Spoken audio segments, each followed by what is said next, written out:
자, 오늘 제가 여러분들에게 특별한 또 말씀 간단하게 전하도록 하겠습니다. 자, 오늘 제가 여러분들에게 전할 메시지의 제목은 죽음보다 더 강한 사랑이라는 제목입니다. 자, 어느 버스 기사의 이야기가 있습니다. 평범한 하루가 시작되는 어느 날 아침이었는데 사람들은 버스를 타고 출근길에 오르고 있었습니다. 버스는 사람들을 가득 싣고 도로를 달리고 있었습니다. 버스가 내리막길로 들어서서 내려갈 때 기사 아저씨는 브레이크를 밟았지만 브레이크가 말을 듣지 않는 것이었습니다. 브레이크가 고장난 버스는 내리막길을 내려갈수록 가속이 붙어서 속도가 점점 빨라졌습니다. 버스에 타고 있던 승객들은 예사롭지 않은 속도에 무슨 일이 있는 것에 궁금해하다가 브레이크가 고장이 난 사실을 알고는 모두들 비명을 질러대고 아우성치기 시작했습니다. 그 상황에 도로에는 5개의 커브길 표시까지 보였습니다. 사람들은 이제 모두 죽었구나 하고 생각을 했지만 기사 아저씨는 아주 침착하게 커브길을 1개, 2개, 4개를 돌았고 마지막 5번째 커브를 돌려고 할 때였습니다. 그곳은 오르막길이라 올라서면 속도가 떨어져 저 위에 평지에서 자연스럽게 멈추게 되는 것이었습니다.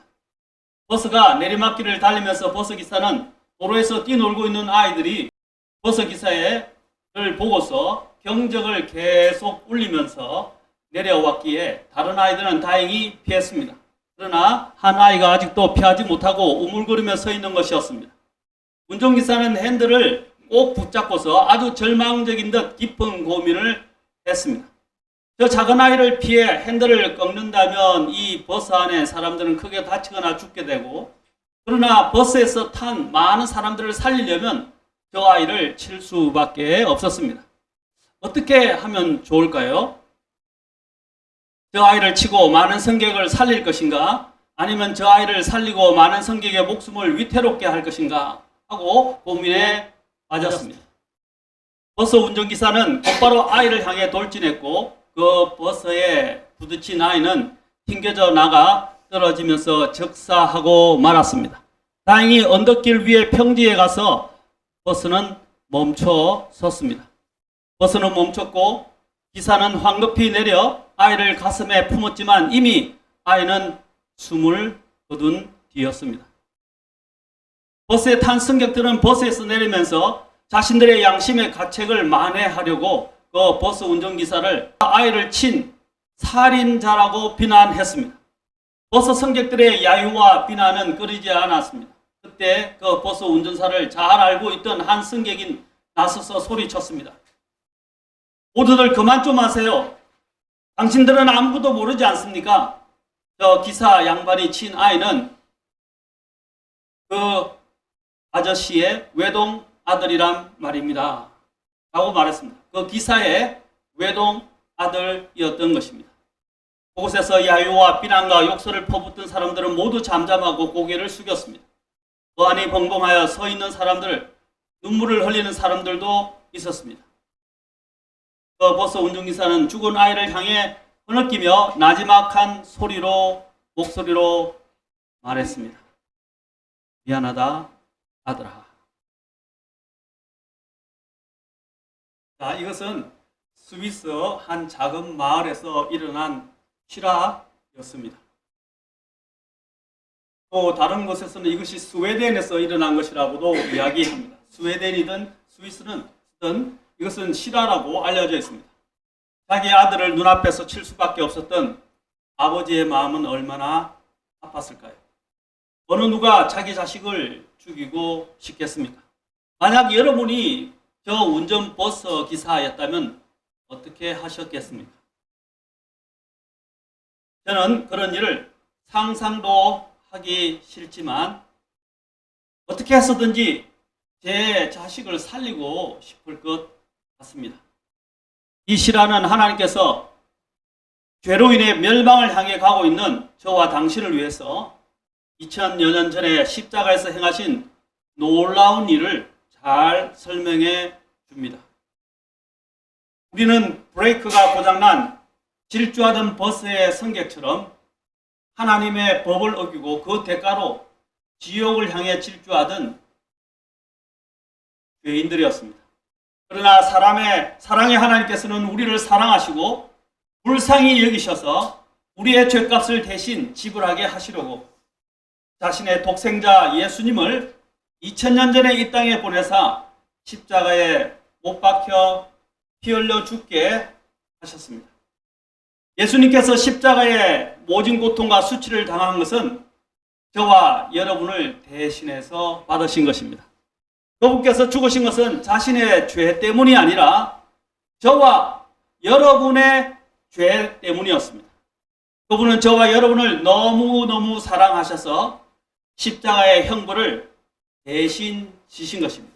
아까 그 버스 기사의 이야기를 통해서 한번 대입해 보십시오. 그 버스는 바로 하나님이라고, 버스 기사는 하나님이라고 생각하십시오. 그리고 그 버스 승객들은 저와 여러분과 같은 죄인이라고 생각하십시오. 특히 지옥을 향해서 질주하고 있던 죄인이었습니다. 거기에 있는 한 아이, 죽은 아이는, 차에 치여서 죽은 아이는 바로 독생자 예수 그리스도를 이야기한다고 할 수 있습니다. 자, 그 버스 기사는 하나님이신데 하나님께서 그 성객이라고 할 수 있는 바로 우리와 같이 지옥을 향해서 죄의 형벌을 받기 위해서 지옥을 향해서 질주하고 있는 우리를 살리시려고 자기 자신의 아들 예수 그리스도를 희생시키셨던 것입니다. 그래서 우리 모두가 그분의 죽음으로 인해서 다 영원히 살 수 있는 생명의 길을 열어 놓으셨다는 사실입니다. 이사야서 53장 4절부터 6절에 이렇게 말씀하십니다. 참으로 그는 우리의 고통을 짊어지고 그는 예수 그리스도이십니다. 저와 여러분의 고통을 짊어지고 저와 여러분의 슬픔을 담당하였거늘 저와 여러분은 그가 매를 맞고 하나님에게 맞아 고난을 당한다고 생각하였노라. 그러나 그는 우리의 범법들로 인해서 부상을 당하고 그는 우리의 불법들로 인해 상하였노라. 지금 십자가의 장면을 묘사하고 있는 것입니다. 그가 징벌을 받음으로 우리가 화평을 누리고 그가 채찍에 맞음으로 우리가 나음을 입었도다. 우리는 모두 양 같아서 길을 잃었고 우리는 각자 돌아서서 자기 길로 갔으나 주께서는 우리 모두의 불법을 그에게 담당시키셨도다. 그분께서 죽으신 것은 자신의 죄 때문이 아니라 저와 여러분의 죄 때문이었습니다. 요한일서 4장 10절에서는 말씀하십니다. 여기에 사랑이 있으니 곧 우리가 하나님을 사랑한 것이 아니요 오직 그분께서 우리를 사랑하셔서 자신의 아들을 보내사 우리 죄들로 인한 화해 헌물이 되게 하신 것이라. 하나님이 사랑이심을 이 구절을 통해서 우리에게 나타내 보여주십니다.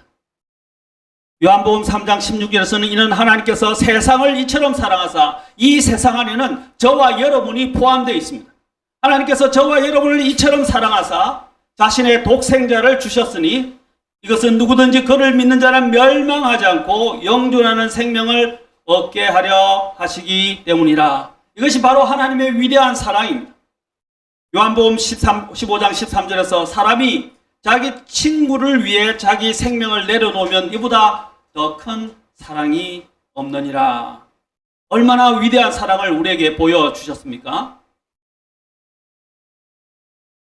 로마서 5장 8절에서도 말씀하십니다. 그러나 우리가 죄인이었을 때에 그리스도께서 우리를 위하여 죽으심으로 하나님께서는 우리를 향한 자신의 사랑을 밝히 보여주셨느니라. 얼마나 큰 사랑을 보여주셨습니까? 이보다 더 큰 사랑은 알 수도 없고 체험할 수도 없는 것입니다. 우리가 이 땅에서 가장 큰 사랑을 이야기하면 모두 다 한결같이 어머니의 사랑을 이야기합니다. 근데 아버지는 항상 제외되는 것 같아요. 사실 아버지와 어머니의 사랑이죠. 그래서 항상 군대에 가서도 하생방 훈련을 하고 나면 항상 눈물을 질질 흘리고 콧물을 흘리는 가운데서 다 이제 줄을 서가지고 화생방장에서 나와가지고 줄을 서서 뭘 부르냐면 어머니 은혜를 부르라 그래요. 그러면 막 전부 눈물이 콧물이 되고 콧물이 눈물이 되고 범벅이 돼서 막 제대로 부르지도 못하면서 어머니 은혜를 불러댑니다. 항상 우리가 생각하는 것은 뭡니까? 우리 가슴 속에 어머니의 사랑을 생각하지 않습니까? 그보다 더 크고 더 위대한 사랑이 바로 하나님의 이 사랑이라는 것입니다. 바로 죄인이었던 우리를 위해서 하나님께서 자신의 아들 독생자를 희생시킨 것입니다. 바로 그 버스 기사가 그 많은 성객의 목숨을 살리려고 자신의 유일한 독자를 희생시킨 것과 같은 것입니다. 여러분, 이 사랑을 아십니까? 이 사랑을 경험한 사람은 결코 그 사랑을 잃어버릴 수 없고 잊어버릴 수도 없습니다. 이것이 바로 죽음보다 강한 사랑이라는 것입니다. 바로 사람들이 왜 영원한 형벌을 향해서 지옥을 향해서 가게 되었습니까? 그것은 하나님께서 태초에 하나님께서 하늘과 땅을 만드시고 인간을 만드셨습니다. 자신의 형상을 따라 만드셨다고 말하고 있습니다. 그러나 인간이 어떻게 되었습니까? 하나님의 형상을 따라 만드는데 죄가 들어와서 하나님과 사람 사이를 갈라놓게 되었다는 사실입니다. 이 죄가 하나님과 우리 사이를 단절시켜 버렸던 것입니다. 이 죄가 얼마나 무서운 것입니까? 죄인은 고통을 경험하고 죽음의 두려움에 휩싸여 있고 또 죽음을 경험하게 될 것이고 결국에는 그 죄를 짊어지고 죄의 형벌을 받기 위해서 지옥에 떨어지게 될 것입니다. 성경은 죄의 삭선 사망이라고 말씀하십니다. 그 죄의 값이 얼마나 무서운 것입니까? 여기서 말하는 죽음이라는 것은 육체적 죽음만을 말하지 않습니다. 이것은 또한 성경에서 둘째 사망에 대해서 말하고 있습니다. 요한계시록 20장과 21장에서 둘째 사망에 대해서 이야기합니다. 둘째 사망은 무엇입니까? 영원히 죽지 않고 고통 속에서 영혼을 살아가면서 신음하는 울부짖는 장소가 바로 지옥이라는 곳입니다. 죄가 얼마나 무섭습니까? 하나님은 죄를 미워하시고 심판하시지만 죄인을 사랑하십니다. 그래서 오전에도 말씀드렸지만 하나님께서는 진퇴양난에 빠지셨어요. 딜레마에 빠지셨어요. 어떻게 죄인인 이 사람을 하나님은 공의로우시기 때문에 심판하지 않을 수 없었습니다.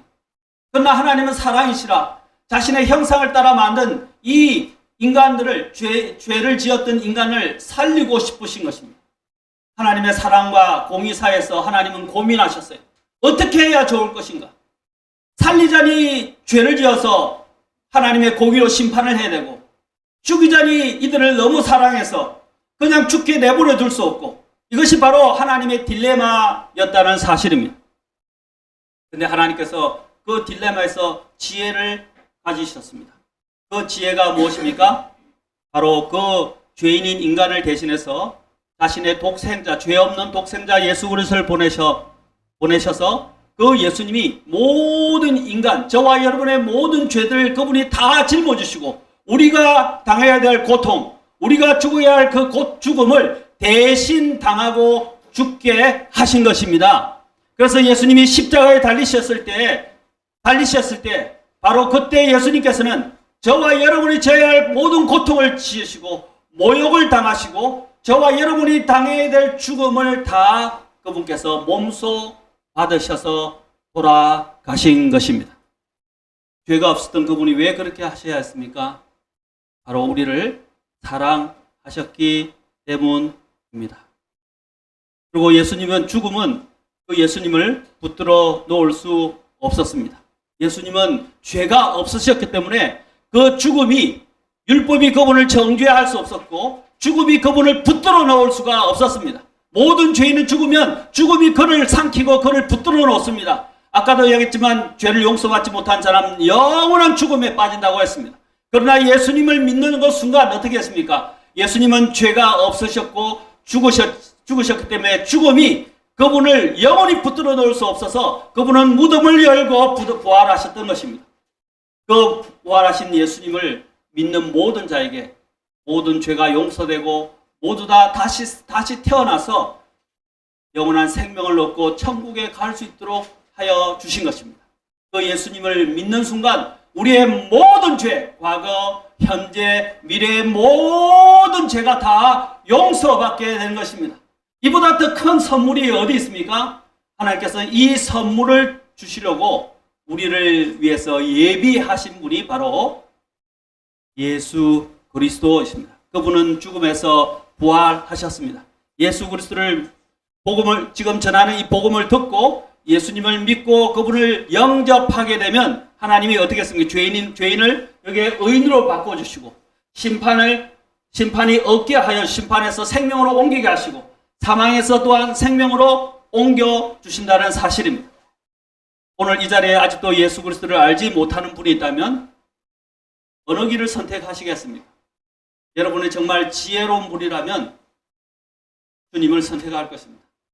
여러분, A라는 사람은 내가 죽으면 지옥도 천국도 없다라고 믿는 사람이고 B라는 사람은 내가 죽으면 지옥도 있고 천국도 있다고 믿는 사람이라고 가정해 봅시다.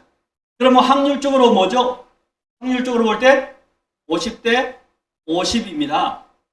그런데 이 시대에 지금 이 세상에서 내가 결정하는 것이 영혼을 좌우하게 됩니다. 만약에 A의 생각대로 내가 죽었는데 천국도 없고 지옥도 없다면 어떻게 됩니까? 모두 다 A든 B든 다 어떻게 해요? 다 허사가 됩니다. 다 헛된 것이죠. 어차피 죽어서 그냥 헐로 가게 되는 거니까. 그러나 B가 믿은 대로 죽은 이후에 천국과 지옥이 있고 이 B는 그것을 알고 예수 그리스도를 믿어서 자신의 죄가 용서받게 되었다면 A와 B가 죽었을 때 어떻게 될까요? 운명은 극과 극을 달리게 됩니다. A라는 사람은 어떻게 되죠? 영원한 지옥에 던져지게 됩니다. B라는 사람은 어떻게 되죠? 영원한 천국에 가게 됩니다. 만약에 A처럼 했다면 둘 다 허무하지만 B처럼 진짜 죽은 이후에 또 다른 삶, 바로 영원한 생명과 영원한 죽음이 갈래길에 있다면 여러분은 지혜롭다면 무엇을 선택하시겠습니까? 지금 쓰나미가 닥치고 있다고 예고를 했는데 어떤 사람은 그 쓰나미가 닥치는 걸 듣고 준비해서 피했습니다. 그런데 어떤 사람은 피하지 않았어요. 자, 여기서 쓰나미가 경고했는데 쓰나미가 오지 않으면 어떻게 해요? 둘 다 준비한 사람과 준비 안 한 사람. 그렇죠? 쓰나미가 오지 않았으니까 다행이라고 할 수 있습니다. 그러나 쓰나미가 닥치게 된다면 어떻게 되겠어요? A라는 사람과 B라는 사람의 운명은 극과 극을 달리게 됩니다. 그것을 쓰나미가 온다는 경고를 듣고 피한 사람은 살게 될 것이지만 쓰나미가 온다는 경고를 듣고도 피하지 않은 사람들은 어떻게 됩니까? 쓰나미에 썰려서 낭패를 당하거나 죽임을 당하게 됩니다. 바로 이와 같은 여러분은 선택의 기로에 놓여 있습니다. 어느 길을 선택하십니까? 이 길과 저 길, 어느 길을 선택하시겠습니까? 하나님께서는 우리를 사랑하셔서 우리를 살리시려고 값없이 이 귀한 것을 주셨습니다. 자, 그러면 구원받으려면 어떻게 해야 되겠습니까? 마지막으로 첫째, 자기 자신이 죄인임을 인정하십시오. 아까도 얘기했지만 그 죄의 삭은 사망이고 죽음 위에 심판이 있을지 천국이 있을지 없을지 우리는 아무도 호언장담할 수 없습니다. 그러나 여러분이 지혜롭고 또 내 양심의 가책을 갖고 있다고 한다면 이 양심이 무엇을 가르쳐 주는 것입니까? 바로 죽은 위에는 심판이 있을 것이고 너 죄의 문제를 해결하지 않으면 영원한 멸망에 이를 것이며 내 그 양심의 문제를 해결하고 내 죄를 용서받으면 영원한 생명에 이르게 될 것이라는 것을 우리의 양심이 가르쳐 주고 있다는 것입니다. 여러분의 양심의 소리를 먼저 들으십시오. 그러면 여러분은 알 수 있습니다. 먼저 자신이 죄인임을 인정하시고 자신의 죄를 회개하시기 바랍니다. 그 다음에 예수님께서 2000년 전에 저와 여러분을 대신해서 죽으시고 부활하신 것을 믿으십시오. 그리고 예수님을 진실한 마음으로 저와 여러분을 위해서 아까 죽어주시고 모든 죄를 용서해 주시고 또 영원한 생명을 선물로 주신 분으로 믿고 받아들이시면 하나님께서 값없이 그것을 선물로 주시겠다고 했습니다. 선물은 뭡니까? 대가로 주는 것이 아닙니다. 그냥 좋아서 주시는 것입니다. 하나님께서 우리를 사랑하셔서 그분의 아들 독생자 예수 그리스도를 주셨고 그분을 믿는 모든 자에게 바로 영원한 생명을 선물로 얻게 하시고 천국도 가게 하시며 모든 죄가 용서받을 수 있도록 해 놓으셨다는 것입니다. 무엇을 선택하시겠습니까? 아까 여기 있는 대로 예수 그리스도를 자신의 죄를 회개하고 예수 그리스도를 믿고 그 다음에 하나님이 해주신 그 선물을 믿음으로 받아들이시기 바랍니다. 마지막에 말하면 때가 찼고 하나님의 왕국이 가까이 왔으니 너희는 회개하라. 그리고 복음을 믿으라. 로마서 10장 9절부터 13절. 우리 여기 앞에 있으니까 한번 보이십니까? 한번 읽어보겠습니다. 같이 9절, 10절, 13절 한번 읽어보겠습니다. 시작. 곧 내가 만일 내 입으로 주 예수님을 시인하고 하나님께서 그분을 죽은 자들부터 일으키신 것을 내 마음속으로 믿으면 내가 구원을 받으리라는 것이라. 이는 사람이 마음으로 믿어 의에 이르고 입으로 시인하여 구원에 이르기 때문이라. 이는 누구든지 주의 이름을 부르는 자는 구원을 받을 것이기 때문이라. 얼마나 놀라운 말씀입니까? 주 예수를 믿으라. 그래야면 너와 내가 구원을 받고 내 집도 구원을 받으리라고 사도행전 16장 31절에서 말씀하십니다. 그리고 요한복음 1장 12절에서도 말씀하십니다. 그러나 그분을 받아들이는 자, 모셔드리는 자, 곧 그분의 이름을 믿는 자들에게는 다 하나님의 모시는다고요? 하나님의 아들들이 되는 권능을 그분께서 주셨으니 아들은 어떻게 됩니까? 사면 받는 거예요. 사면 받고 아들의 지위를 주신다는 사실입니다. 오늘 이 사실을 믿고 오늘 이렇게 기도하십시오. 아직 구원받지 못한 분, 아직도 내 죄가 용서받아서 나는 천국에 갈 수 있는 확신이 없다고 생각하시는 분, 내가 오늘 죽는다면 내 죄 때문에 내가 지옥에 갈 수밖에 없다고 내가 두려워하시는 분이 있다면 오늘 이렇게 기도하시면 됩니다. 마지막입니다. 자, 같이 한번 읽어보겠습니다. 이렇게 무릎 꿇고 하나님께 기도하십시오. 자, 같이 읽어보겠습니다. 시작. 하나님, 저는 지옥에 가야 할 죄인입니다. 저는 하나님께서 죄인인 저를 얼마나 사랑하신 줄 알았습니다. 영원히 지옥에 가야 마땅한 죄인인 저는 제 죄를 회개하고 제 죄를 대신해서 하나님의 아들 예수 그리스도를 이 땅에 보내셔서 죄인인 저를 대신해서 십자가에 못 박혀 죽으셨고 장사되셨다가 사흘 만에 부활하게 하신 것을 지금 믿고 예수님을 제 마음속에 저의 구원자와 주님으로 모셔드립니다. 이제 제 마음속에 들어오셔서 제 모든 죄를 용서해 주시고 저를 영원한 형벌인 지옥에서 구원하사 영원한 생명을 주심을 감사드리고 이제부터는 저를 사랑하사 저를 위해 죽었다가 부활하신 주 예수님을 위해 살겠습니다. 라고 이렇게 기도하고 영접하면 여러분은 죄를 용서받게 되고 하나님이 값없이 주시는 영원한 생명을 선물로 받으며 죽어도 천국에 갈 수 있게 됩니다. 이것이 바로 영원한 진정한 자유라고 할 수 있습니다. 이 자유를 얻지 않겠습니까? 이 생명을 얻지 않겠습니까? 하나님께서 우리를 이처럼 사랑하신 것에 감사하시고 예수 그리스도를 믿고 영원한 생명을 누리시는 모든 분들이 되기를 주의 이름으로 축원합니다.